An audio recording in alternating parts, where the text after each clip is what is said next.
Welcome, everyone, to this week's Life Conversations with a Twist. I'm very honored to have Landra on my podcast. Her and I actually met at a networking event. Everyone knows that I love a good networking event. I'm part of the Be Better group, and you were at one of the mixers, and we've connected, and you reached out and was like, I want to come and tell my story on my podcast. And I love and acknowledge women that want to do that, because sometimes people are not open and willing to share their stories. So I appreciate for you for being here, to be vulnerable, to talk about all kinds of fun things. So welcome. Thank you. And it's actually Landra. It's usually Landra. mispronounced the first couple times, but it's Landra. My grandpa's name was Landon, and they named me for him. So that is, Oh, I yeah, it's pretty love cool. that. Yeah, I was really close to my grandparents. I try and ask how to pronounce people's name. Like, that is my biggest fear in life, is saying people's name wrong. And I'm always like, wait, how do you say it? And I should have asked you, so I apologize. Oh, that's fine. And you're also the owner of Dirty Deeds, which is like the cutest business name in the world. And I can't wait to hear how that business got here. But give us a little bit of current life of you, like where you live, what you do for a living, a little bit about your family life. Let the listeners in a little bit on your life. Okay. Gosh, it's been a huge year for me for sure. Good I or met bad, I hope. Oh, Good, I so hope. good. So, Okay. so, so good. But I met the love of my life 5 years ago, this January, and we bought a house on the west side of Petaluma just about 3 years ago, and we got married this past May. So Oh, huge congrats. stuff this year. Yeah, and I started Dirty Deeds in January, so it's just been this really big transitionary year, all good stuff, and I'm definitely at, the happiest I've ever been. So it's a good time to catch me. I did not realize that you had just started your business. Yeah. I Yes. love it. Started in Well, take January. us back a little bit on your journey. Before we hit record, you and I kind of dived in a little bit about your past. But take us back to when you were younger and kind of what growing up looked like for you. Okay. My dad was kind of an entrepreneur, and that led us to a lot of different cities around the country. Tampa, Florida, um, Texas, a couple of different areas of Texas, Pittsburgh, Pennsylvania. And for the most part, I grew up in SoCal, in San Diego and Orange County. So from fifth grade to 12th grade, that was all in San Diego County. And then after high school, I moved to Chico. I went to Cal State Chico and studied communication. And I like to brag that I graduated in 4 years, because that's pretty rare up there. My parents just said, "We're paying for 4 years. That's it. Figure it out." And I did. I did meet my first husband up there, and we got married right out of college, very young, and moved to Maui for a couple years, Southern California, a couple years, and then back here to Petaluma 18 years ago, right before the birth of my third child. And my husband at the time was born and raised in Petaluma. And, I always loved it, just coming here visiting from Chico. And all the cousins and everyone were up here. And we were getting ready to have the 11th grandchild. So we just kind of feeling a need to be up near family and having the kids around their cousins. And um, my mother-in-law was just one of my very favorite people in the whole world. And she was diagnosed with cancer, late stage cancer. And that was kind of the push that moved us up in a hurry. And we thought we had her for 9 weeks. That's what the doctors were saying. And she fought, and it turned into 18 months. And so we were just so lucky to have that time with her, especially my third child, really getting to bond with her when we didn't even know that, they were going to be able to meet. So that was a really special time. And she was a really special woman, and I miss her dearly. And then fast forward to Okay, and you have three kids. yeah, I have three kids. They are 18, 20, and 22 right now. Are they all home, or where are they at now? No, so I'm pretty big on, having them flee the nest right at 18. I know that's not a popular thing these days, but I really believe that kids need to adult and get on their own. And I think there's a lot of over hand holding and over helicoptering and over enabling and lengthening childhood these days. And so I've always just, told them as they were young that you're going to be an adult at 18 and you'll choose to either go to college or get into the workforce or the trades, which is one of my favorite paths. And so they were prepared for that. And my daughter went to, she's 22. She graduated from Petaluma High in 2020. Really weird year to graduate. There's Oh, no prom, no graduation. Um, there were just, meeting via Zoom, no senior ditch day, none of the fun things that you associate with being a senior. And she went down to Santa Barbara City College and worked full time at the Ritz in fine dining and went to school full time for 2 years and found out that she really loved fine dining and being in the hospitality industry, and had no idea what she wanted to major in when she's pretty much done with her GE and she's like, what's next? So she decided to continue on in hospitality and in fine dining, and she moved to San Francisco, in the Presidio. And after 2 years of Santa Barbara, she moved up and worked for Aisha Curry's restaurant, International Smoke. that's my favorite restaurant in Oh San my gosh, I wonder if she's Francisco. waited on you before. Her name is Oh, Paris. oh my God. I freaking love that restaurant. I love Aisha. Like just her I story and who she know. is, and her food is phenomenal. And I actually had a pinch me moment. Maybe you'll appreciate it because your daughter's in the hospitality industry. Whenever I tell people the story, they're kind of like, wait, what? I have a friend who does like social media for, like food people. So well, she has all these like crazy connections, and she was actually talking to Michael Mina's wife, who does like a Bloody Mary mix, and somehow, oh, I had another like a local influencer chef on my podcast probably about a year and a half ago, and Hmm. she sent Michael Mina and his wife that podcast and was like, "You have to listen to this chef, this local chef, blah blah Oh blah," and my her story. gosh. Yeah. And she was like, "Michael Mina and his wife listened to your podcast." I was like, "Get the hell out of here!"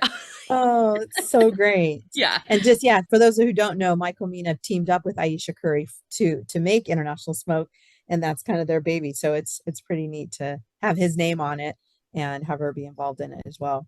I do have to say, I love hearing stories when people get inspired to go into the hospitality industry because I mean, I've been here, this is my whole career has been the hospitality. Hmm. And I just feel like the younger generation doesn't appreciate it as much, and there's not so much excitement around it. So it makes me happy to Yeah. hear that people are still like thriving and wanting to be a part of it because it's amazing. Yeah, totally. And I'll just take a second to brag about my daughter. She Yes.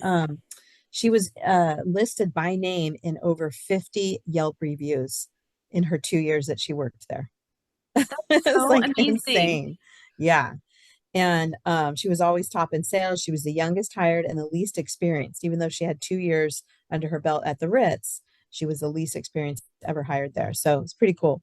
Has she got to meet Aisha? So when I say past tense, oh yeah, and stuff, and lots of Oh, warriors, and oh that's yeah, so cool. cool, I'm like, I so want to come cool. meet her. Oh, Yes. yeah. So she just recently moved to Santa Cruz with her boyfriend. So she had 2 years there, in the city in the Presidio and working for Aisha. And then now she works for another fine dining restaurant in Capitola, and they live near downtown Santa Cruz right now. So on to the next adventure. I love that. And then I have a 20-year-old son, and he lived in the Presidio with the two of them for 2 years as well. Right when he turned 18, he was starting to look for a place, or a couple months before then, he was starting to look for a place. So he was ready to move out at 18. And she said, I'm going to move up from Santa Cruz and you should move in with us. And I just thought, this has got to be the most horrible idea ever. These two, I thought they were going to kill each other growing up. They've never gotten along. What are they thinking? And it turned out to work out really well. And they had a Okay. blast. And then I'm talking to them and they're spending like their days off together at the beach because they lived in the Presidio right across from Baker Beach. So that was So really there's neat. hope for my kids to like be friends someday and like get along. Yes, it's the best thing. Because I mean, my kids, I have three very active type A, in your face, fuck off mom type people. And now they're all the closest, friends and the closest to me. I mean, I talk to them daily. And Aw. I feel super fortunate. So yes, don't give up on the fighting kids. Okay, good. So moving on to the second kid, he is 20 and he graduated high school early And I was in construction. I've got a construction background. And Oh, so I got him the interview for his first industry job. And it was AKA Electric out of San Rafael. So he got a really good foundation with them. And now he's with Divine Electric, also in San Rafael. And he's getting ready to move in with some friends in Petaluma to a new place. So he's doing really well, super proud of him. And my third child, it just Ryan, he just graduated high school and he's young for his grade. So he will turn 18 the end of this month. And he'll be moving on and moving out November 1st. you're like, happy birthday, bye. Yeah, exactly. My job is done. Right. Yes. I love that. Can you talk a little bit about the construction business, or is this part of the story that we're going to get to? Yeah. Because No, that's a great segue. So I was mostly a stay-at-home mom and kind of towards the end of my marriage, I must have known that that was coming because I all of a sudden had this urge to work full time. And I always worked part time. I used to do photo editing for Victoria Web Photography, and I was her studio manager. And so I worked school hours when the kids were in school. And then when they were out, I was getting them to sports and dinners and laundry and all that stuff that goes along with it. But, um, things were starting to hit the fan in the home front. And it was really subconscious that I was just like, I'm going to work full time. And a friend of mine had approached me. He owns Eames Construction in Petaluma. And he's like, hey, I'm looking for someone with XYZ PDQ. And I was like, check, check, check, check. Okay. That's me. That's me.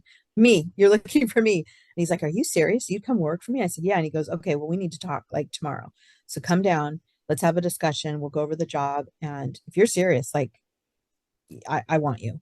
So I went down there, heard all about the job. He gave me a tour, and I was like, this is it. I want to do it.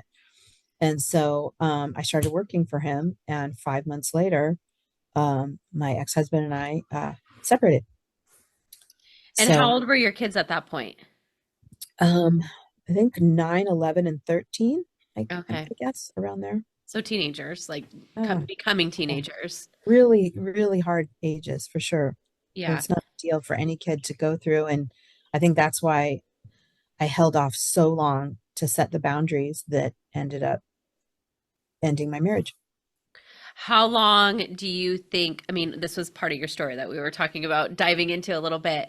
And a lot of women don't like to talk about their divorces for a lot of different reasons. And I respect that. But there's always a part of the marriage where it's like you can start to see something shift. Well, at what point was that for you? Did something specific happen, or was it like an ongoing thing that was going on with you guys? Like, what was? Yeah, I would venture to say the last probably 8 or 9 years were pretty miserable for me, to be honest.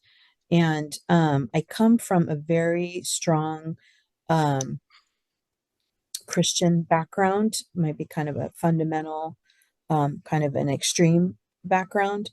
And that states, that from my perception and my knowledge, that, you don't divorce Mhm. unless there's, some heavy physical abuse or cheating going on. And, luckily that was not the case. But there was enough going on that it affected my health. Mhm. And I had visual um, rashes all over my body. And the doctors, just could not explain why. They had tried several different things. And finally, my doctor said, listen, I'm going to tell you something. I'm not a psychologist, so I'm going to tread lightly here. But basically, you've got one part of your brain that's telling you that you should be doing this. And you've got another part of your brain that's more your heart that's saying this is what you need to do and this is what I long for you to do and this is what I really want.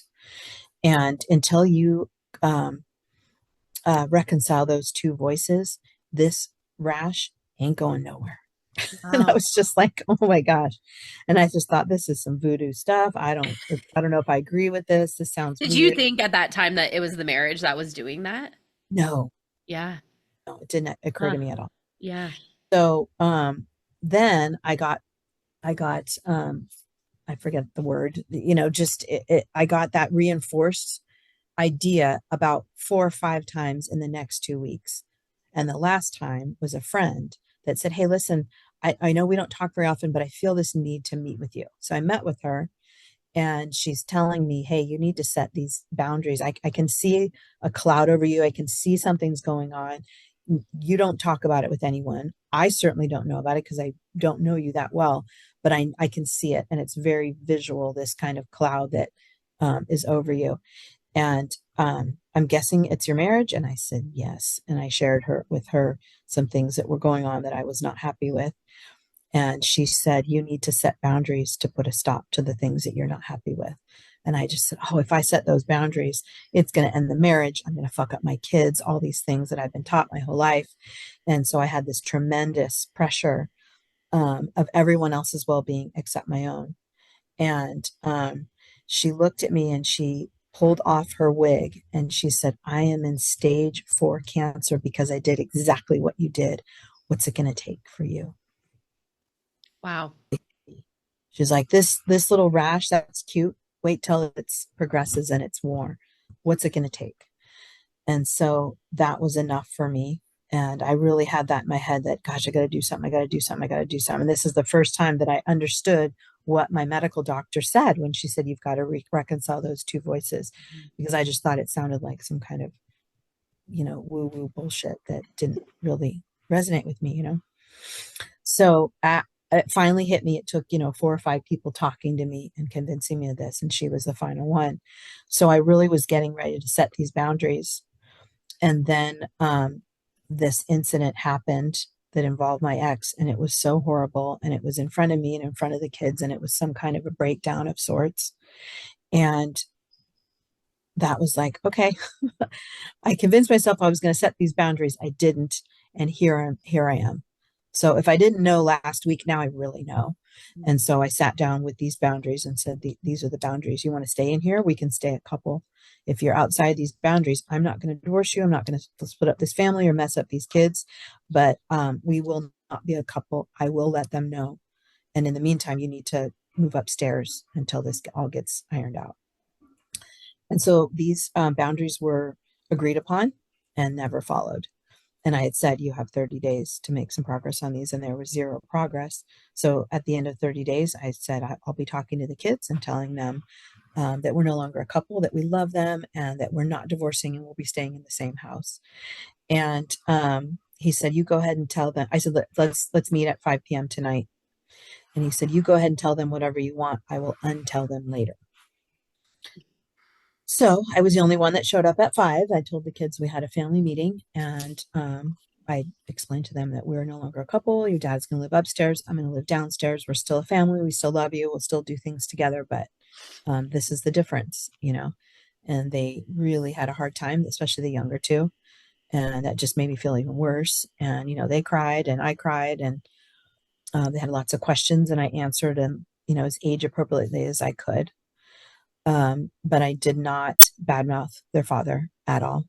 I did not tell them about the boundaries or anything like that. I just said that we had some differences that were not able to be worked out. And so throughout the years, they've come to me, and the younger two came to me pretty quickly and, guess some of the reasons. And, they asked me point blank, and I was honest and said yes. But never went into those, details, never badmouth. I just confirmed their thoughts. And, to this day, nobody's perfect, but I've done my absolute best to not badmouth him to them. And, I've definitely badmouthed him to my best friends. They know exactly where I'm at. I'm not, a saint. I'm definitely going to tell my best friends and the people closest to me, the details on what happened. But that's not something that I just run around and tell the public. And I certainly did not tell the kids. But I did tell them, when you're 18, if they came up with something that was a little more invasive, more than I wanted to tell them, I just said, when you're 18, you can ask me whatever you want, and I'll tell you exactly, the truth. And so, the older two have done that, and the younger is not 18, and he may do that. He may not. That'll be up to him at that point. Is their dad still in their life? Yes. So he received custody every other week. that's what his attorney advised him. And so that's what he did. And that also negated any child support. Mm. So that was really rough because I had always been a stay-at-home mom with a little tiny part-time income that I really didn't see. I just kind of handed over at the end of the week. And now I'm forced to, you know, cover the house and everything. So at the end of the 30 days, it actually took 4 or 5 months, but at the end of that 4 or 5 months, he said, "Oh, I guess you're serious and I'll be leaving." And he left me a note and said that I was responsible for the home and all the bills associated with the home and I was on my own. So this is, when I kind of started to freak out because I thought, yeah, this is not what I planned. This is not what I wanted. I wanted change and I wanted, healing and I wanted our marriage and the family and everything to be better. But that was not the choice that was made. And so at that point, I had to file for legal separation because there was just a lot of financial things that were getting drained that I wasn't going to be able to um, bring home a paycheck and see that paycheck and then feed my kids. So I did have to file for legal separation at that point. And then he answered in divorce. And so that's when it ended. And it took about a year to finalize everything, maybe a year and a half. And so I think it was like April or May of 2017 that everything was final. I have a question for you. I've been in a room with women who want to leave their husbands or having hard times with their husbands or not happy in their marriage, have children, but don't work, don't have a job. They are the stay-at-home mom. They want to leave, but they can't because they feel like they can't make it on their own. Do you have any advice? Obviously, you've been through it and you know what it's like that you could tell somebody who might be in that situation Yeah, that yeah, you learned? absolutely. Absolutely. And this is where I don't find a need for privacy at this point because if I can help someone, another woman, with my experience, then I'd rather just be vocal and vulnerable in order to help someone. So I kind of have to set my embarrassment or whatever alongside my ego and everything aside just so that I can help other women because I stayed stuck in this situation for far too long. It wasn't good for me and it modeled complacency to the kids. So, and I don't ever want my kids to subconsciously chase complacency in their marriage. I want them to chase passion and love and care and kindness and giving and understanding and compromise and all those things. So, um, yeah, when he left and left me with that note, it basically said, "You're in charge of the rent and all the bills associated with this house, and I'm gone. And I'm going to take the kids every other week starting on this date." So I can remember very vividly the day because I really started to just hear my heart palpitate, and I was like, I'm going to have a panic attack. And so what I did is I walked over to the timer on the kitchen stove and I set it for 30 minutes. And I'm like, you have 30 minutes to freak the fuck out. And when that timer rings, you're all done Mm. and you're going to get into action mode. And so the timer went off, I had 30 minutes. I stomped around the house, threw things, pounded a pillow, screamed in a pillow, had, what we all know as a panic attack. And then when that rang, I wiped my face and sat down with a yellow pad and I wrote down exactly what need to happen. In order to keep this house, I need a roommate. I will move up to the sewing room, which was very tiny. Um, it was like 4 by 6, really, really tiny, barely hit a bed. That's it. I will move up there. I will rent out the master bedroom. I need to paint the master bedroom. I need to turn off the cable. I need to get on a payment plan with PG&E water and garbage because all those were in arrears. That was how it was left to me. Um, I we ate at the food bank. I stood in line for an hour and 15 minutes every Thursday night after work and we got food from the food bank. And I'm telling you, a lot of it's expired and not tasty and doesn't really go together. And to try to make up meals with those type of ingredients. It's just a sacrifice that you make. And the kids complained, and I just said, we have to be grateful for exactly what we have. There's kids that aren't eating tonight. And I went to different coaches, and I was able to get scholarships to keep kids in sports. I sent a letter out to our very closest friends, family friends, and I just said, hey, this is what's happening. And I want my kids' lives to change as little as possible because none of this is their fault. And I'm looking for donations to keep my kids in sports, not to pay our bills or feed anyone, but just to keep them in sports. And if you see a value in that for my kids, I'm opening up a savings account just for that. And people came forward, and it was almost to the penny what I needed for each of them to stay in their sports through high school. And I kept that separate, and I did all the ACH payments for sports and everything through that. And I was able to get them new cleats every year, and it was such a blessing. So these are some of the kinds of, sacrifices that you make. I had no spending.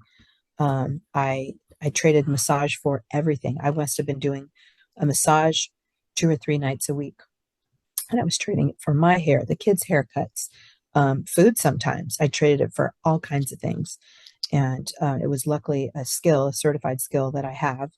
And so I did that, after work. After working a full 8 hours, I would do that, get kids to sports, run back, do another massage, make dinner, that kind of thing. So it can be done if someone, is feeling trapped and feeling like, hey, there's some abuse going on here, whether it's alcoholism or physical abuse, verbal abuse,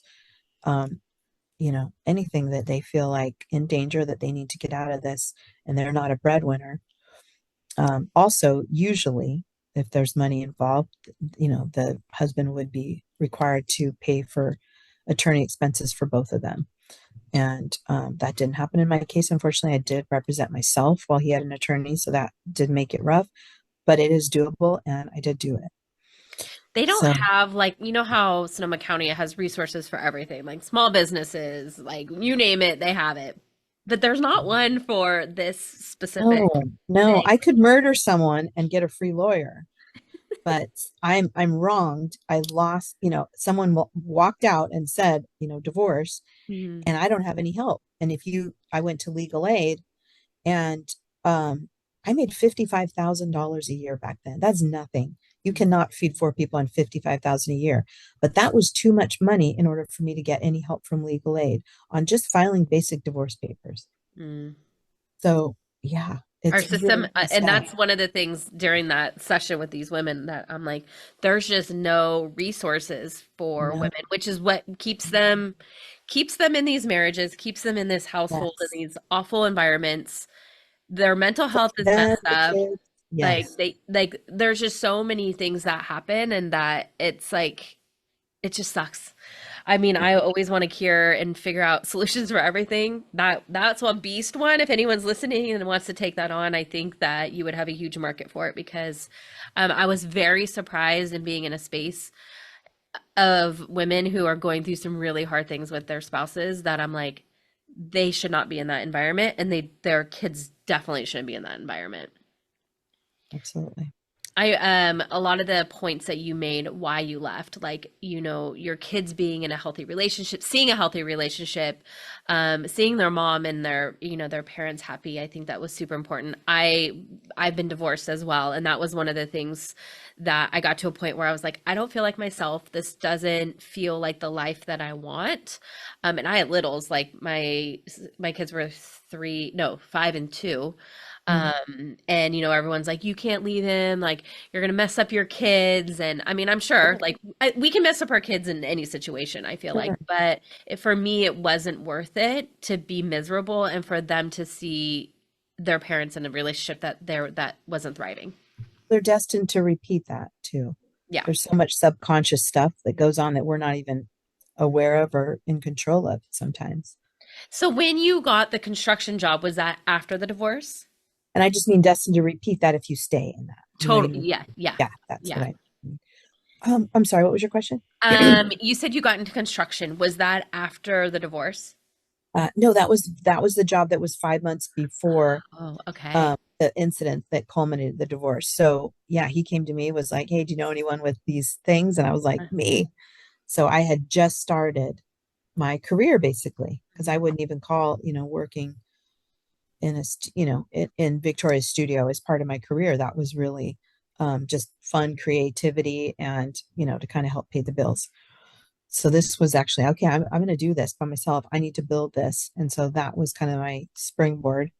So I worked for Ryan Eames, wonderful company, just, incredible integrity, quality of work, the best subcontractors, just everything. Cannot say enough good things about Eames Construction. And then another company approached me and recruited me from that job. And so I went to him because it was 10,000 or maybe 15,000 more a year. And it was full benefits for me and all the kids. That means that the kids wouldn't have to be on Medi-Cal anymore. And, that was all these, more paid vacations and more things. And it was just all the bells and whistles. And I went to Eames and I was like, hey, I wasn't even looking, but someone just came and offered me this. And Ryan just said, that owner, he goes, Landra, you have to take that. It's like, we can't afford to match that. And we encourage you to grow in your career. And that's what me and Paul did, the two, the head guys in the company. He's like, 2 years here, 2 years there, and you just kind of monkey wrench right up, and you have to do this. As much as we hate to leave you or lose you, you have to do this. So I took that job, and then I was with that company the next company for 2 years, and then they ended up closing their doors. The guy owner, after 25 years of business, retired. And so then I went to Tom Rose Construction, which is my cousin by marriage.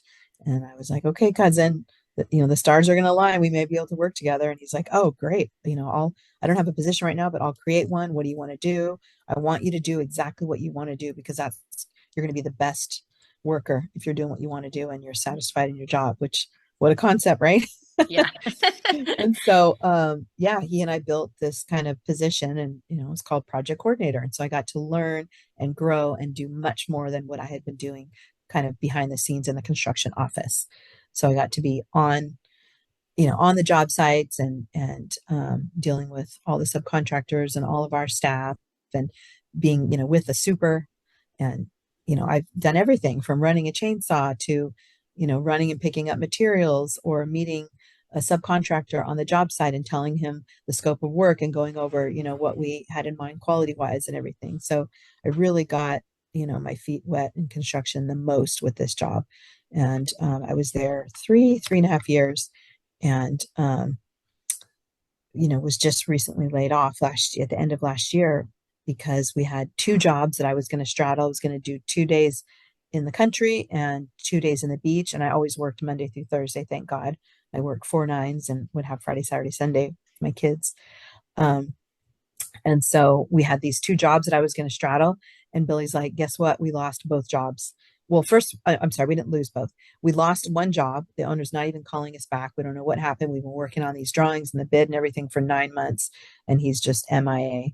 And the second one is so caught up in permitting, it's going to be another 4 months or so before we get you on the job. And we can't pay you for 4 months while there's no work.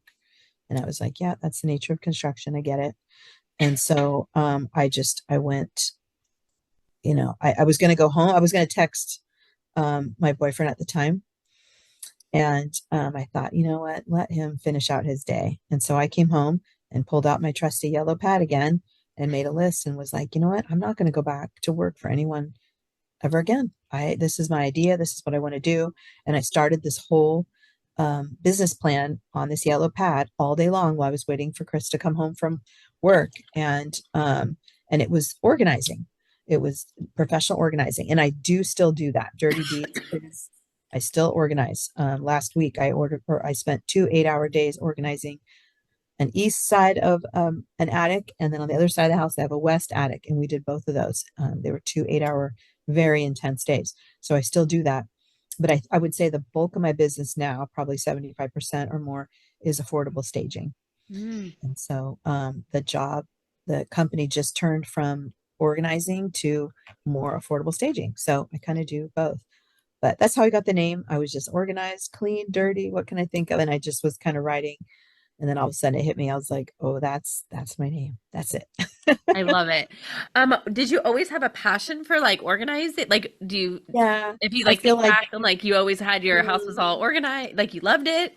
Yeah, I really do. It's kind of a sickness. No, I can remember even as a kid, like helping friends organize their rooms and cleaning, and, just the whole crayon box and all that stuff was just, I liked things. I liked order. And I feel like order brings me a certain amount of peace. It's kind of something that I crave. Not like in a weird, like, um, what do you call it when someone is just, Like type A, like neurotic. I'm definitely type A, but not in a neurotic, like weird off the charts way, but I do like order. It's so funny because I meet women all the time and they're like, "Well, everything's like so chaotic and like everything just feels in disarray, like their life." Or you could just tell like the way they carry themselves that that's how their life is. And I would I walk in their house, I'm like, "Well, this is why."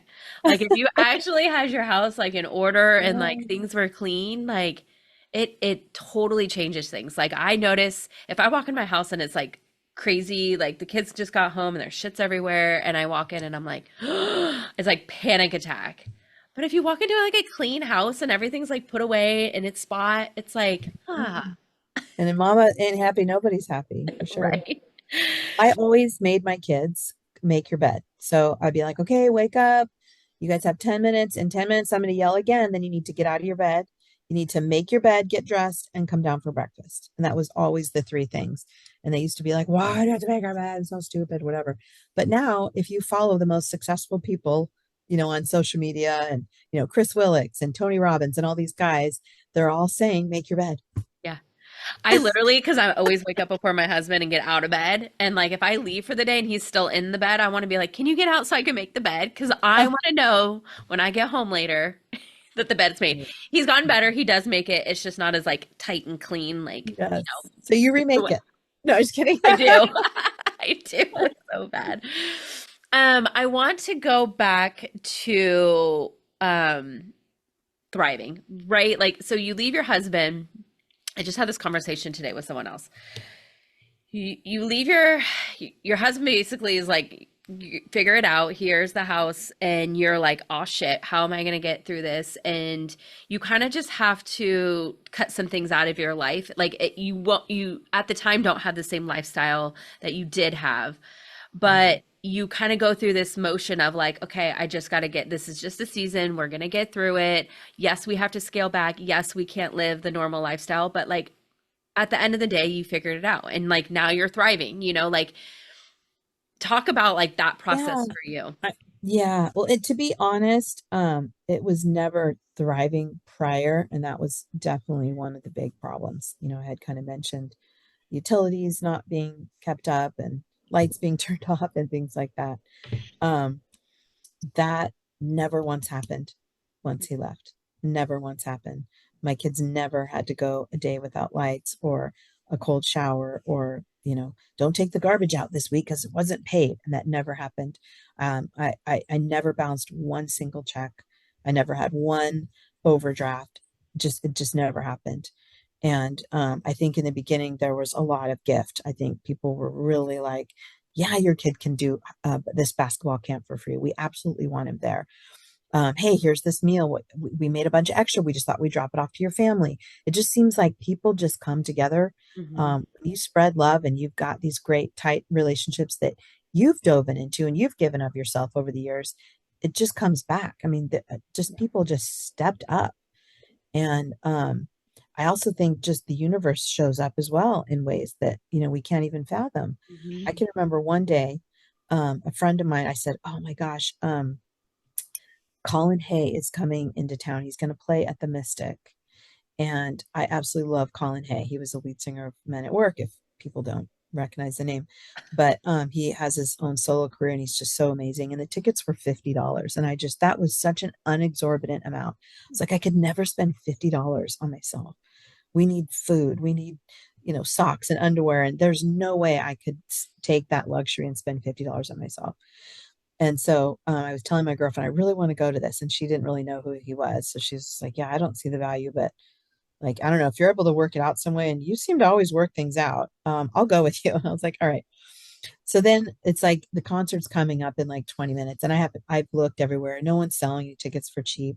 And I said, you know what? Let's go. Let's just go down there and see what happens. She's like, why? And I go, let's just go. Let's see what happens. She's like, whatever. So she walks down with me, and we sat in front of McNear's, and we got a beer. I was like, let's just get a beer and sit here in the sun. Let's just see what happens. She's like, this is crazy, but whatever.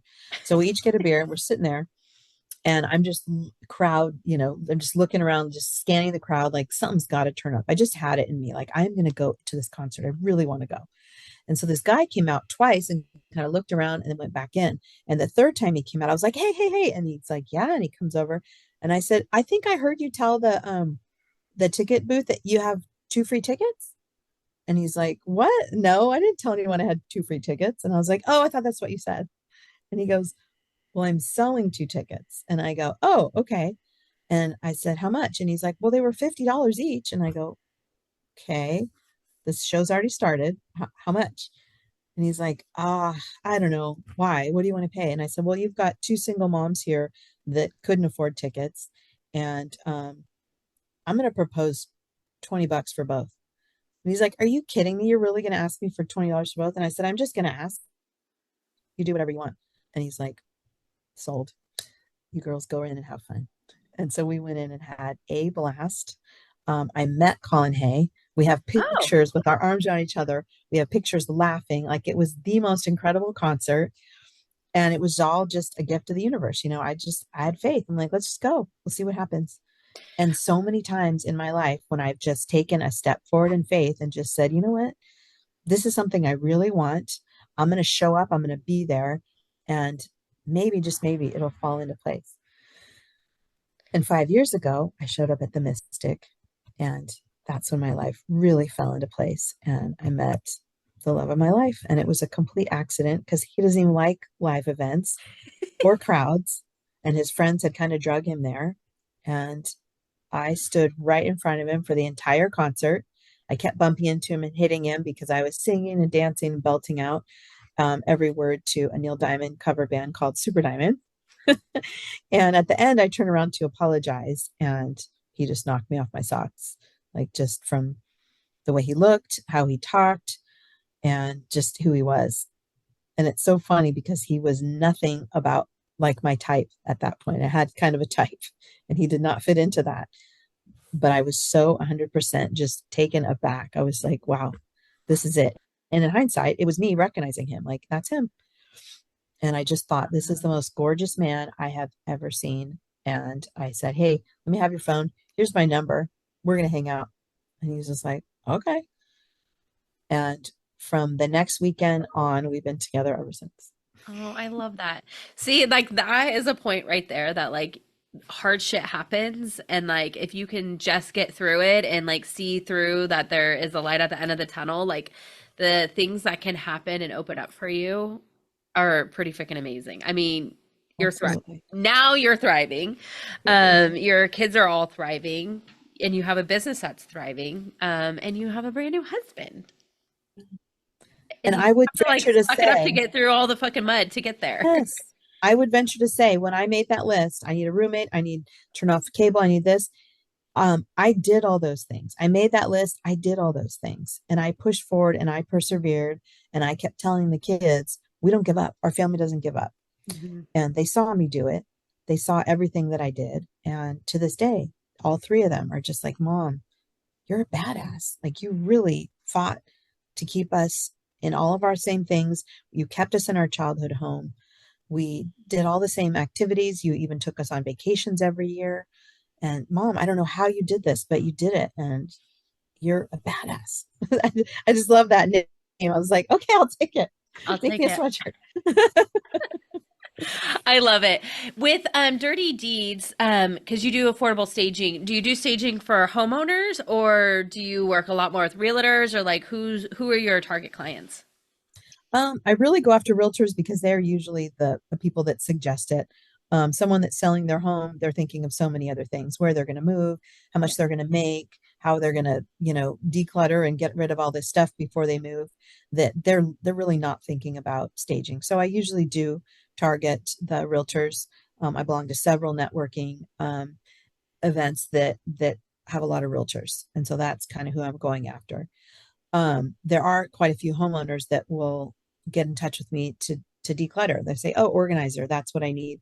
I'm going to get everything decluttered before my realtor sees the house, and then we'll go from there." So I do help both sides, but for the most part, realtors are the people that hire me, and a lot of realtors, they give that as their gift to the client. They'll say, "Hey, you come stage, I'll pay you directly. Don't mention any of the prices in front of the homeowner. I'm going to take care of it." And then a couple others will split it with them. And then there's another camp that will just be like, "Hey, this is what I recommend you do." I mean, I think ultimately the best thing for a house would be clear the whole house, move out, and bring in traditional staging. That is, that's going to get you the most money. But for most people, they can't afford that. Traditional staging, is 5,000 upwards to $10,000. And some people have to sell their house. They're not just selling it, for fun or for a profit and see what happens. A lot of people are having to sell it for financial reasons. So they're looking to save money. So that's kind of my target. Wouldn't be the person that can afford traditional staging. Would be the person that needs to own or occupy, stay in the house while it sells. And then at that point, I start the process. So I'd come in, and what that process looks like is I do talk to the homeowner ahead of time and say, try to declutter as much as you can, stuff that I'm not going to want to use, or you know you want to get out of the way. It's not something you need until your next home. Declutter that. Either store it or in the garage, or donate it or throw it away. One of those three items or three you know things. So then I come in and I do some more decluttering. Sometimes up to like 60% of the contents of the house go out. So it just depends on how much stuff people have. I mean, there's definitely minimalists that I work with, and then there's people that are more kitschy and lots of accessories and collections and sports memorabilia and trophies and things like that. So that's kind of more the average person. So I do come in and I declutter and I depersonalize. So pull any family photos, effects, sports memorabilia, crafts, hobbies, that kind of thing that is not anything that's not neutral. I'm pulling out of the space. And so I really neutralize the space, like I said, depersonalize it. And then oftentimes I've got a design background, so I usually move the furniture around, usually different than what people have. A lot of people don't know where to put furniture, so they just kind of throw it in there. This couch is on the longest wall, that goes, I'll just do that. So then I just kind of rearrange things to more of a design aesthetic. And then lastly, I kind of infuse some new life into the house by purchasing throw pillows, new towels. I always purchase new towels. Sometimes the people with the best taste, the most money, have like the most threadbare towels. So that's something that I always replace. And then a lot of new bedding too. So like some new layers, maybe a couple of blankets at the bottom, 4 more pillows with new shams on the back of the bed, that kind of thing, just to make it really comfy, really inviting. So it's not necessarily someone's going to come in and be like, "Oh, I like how that bed's done." They're going to come in and feel a feeling of relaxation in that room. "Oh, that room looks so comfy and nice. I want to be in that room." So they start envisioning themselves in the house. And a lot of it is subconscious. They're not even aware. Like, "I really don't like this room. I don't know why. I just don't." That kind of thing. And maybe there's some sports memorabilia. Maybe the wife is bitter about sports because she's a sports widow or whatever. So whatever could be possibly even 10% offensive, I'm pulling it out of the space and neutralizing the space so that I'm creating a feeling when someone walks into the house. I do have to say, we just sold our house and our realtor brought in a stager. And let me tell you, moving is freaking stressful. So if I didn't get that included, I would have 100% have hired you, because I was like, it was so overwhelming to declutter and then to like keep up. Like I have a 3-year-old, so they brought in like really cute pillows and like all these like cute like decor pieces, and then it was like every time somebody came to look at the house, I had to like put it Oh, all out, and like because I had to put it away for this. Oh my God, I was like, please, this house needs that's to fucking sell so quick hard. because Yeah, that's so yeah, hard. One but thing I do is, it does make a difference, 100%. yeah, Yeah. yeah. I mean, there's all kinds of statistics that homes sell quicker and for more money with the proper staging. And it, like I said, doesn't have to be exorbitant staging from a staging company that comes from a warehouse.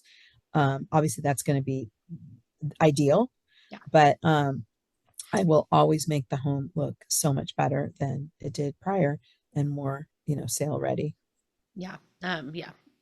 Kudos to you because you guys are like dream makers. I was like, oh my God, my house looks really cute. And I already I thought I had a cute house, but it's crazy the amount of crap that you accumulate and that are so personal. They're like, you have to hide the toys. I was like, oh my gosh. My kids were over it when it was done because they were like, oh, we had to Yeah, clean our room. We had to hide. I'm like, yes, but totally. Yeah, it's a lot. thank you so much for being here. It was so great. Like we've only met like surface level, like, hi, what do you do kind of thing. It was really cool to hear your story. And I'm always thankful for women to come on and tell their stories about things that were hard or triggering. So thank you for opening up your life and your journey. And I hope that you inspire and empower someone who's in that same situation to Thank you. do what makes You them too. happy. Absolutely. Thank you. I appreciate it. Thank you.